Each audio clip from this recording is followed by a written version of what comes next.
Hello అండి, welcome to my channel. మీరు మన ఛానల్ని ఫస్ట్ టైం కనుక చూస్తున్నట్టయితే సబ్స్క్రైబ్ చేయండి, ఇంకా లైక్ కూడా చేయండి. ఈరోజు మనం చేసుకునే రెసిపీ ఏంటంటే చికెన్ ఫ్రై అయితే చేసుకుంటున్నాం అనమాట.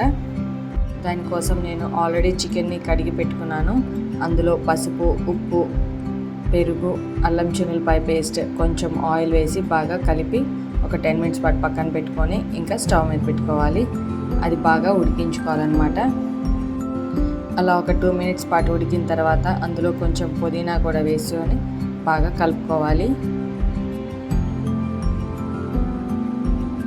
చికెన్ ఉడికేలోపు నేను మీకు ఒక పౌడర్ అనేది తయారు చేసుకోవాలని చెప్తానమాట. దాన్ని కనుక చికెన్ ఫ్రైలో కనుక యాడ్ చేస్తే చాలా అంటే చాలా బాగుంటుంది టేస్ట్.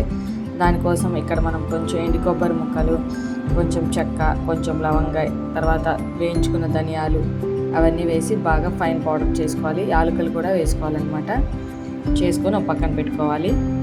ఆ తర్వాత బాండీలో కొంచెం ఆయిల్ వేసుకొని చెక్క, లవంగా, యాలుక, బిర్యానీ ఆకు వేసుకొని ముందుగా ఉడికించి పెట్టుకున్న చికెన్ కూడా అందులో వేసుకొని బాగా కలుపుకుంటూ ఉండాలి.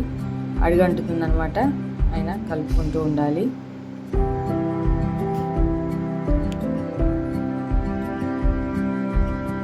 కొంచెం ఆయిల్ అనేది ఎక్కువే పడుతుంది. మధ్య మధ్యలో తిప్పుకుంటూ ఉండాలి.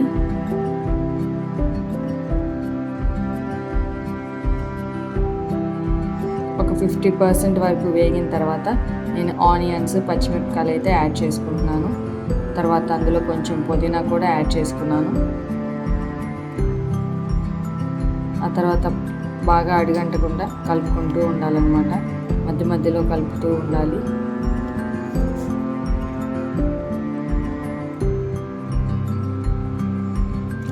తర్వాత కొంచెం సాల్ట్ యాడ్ చేసుకుందాం. ఆల్రెడీ నేను ముక్కల్లో వేసాను కదా సాల్ట్, కొంచెం అయినా కొంచెం వేసుకోవాలి.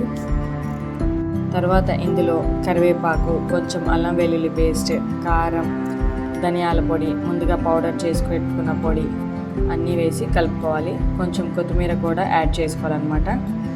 యాడ్ చేసుకొని బాగా మిక్స్ చేసుకోవాలి.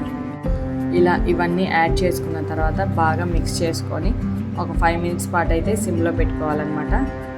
ఆ తర్వాత ఇంకా స్టవ్ ఆఫ్ చేసుకొని ఇంకా సర్వ్ చేసుకోవడమే. ఎంతో టేస్టీగా ఉండే చికెన్ ఫ్రై అయితే రెడీ అయిపోయింది. వేడివేడి రైస్లో ఫ్రై చేసుకొని తింటుంటే చాలా బాగుంటుంది. ఇలాంటి మరెన్నో వీడియోస్ కోసం మా ఛానల్ అయితే సబ్స్క్రైబ్ చేయండి. మన ఈ వీడియో నచ్చినట్టయితే లైక్ చేయండి. మీరు లైక్ చేయడం వల్ల ఈ వీడియో ఇంకొంచెం మందికి రీచ్ అవుతుందన్నమాట, వాళ్ళకి ఉపయోగపడుతుంది.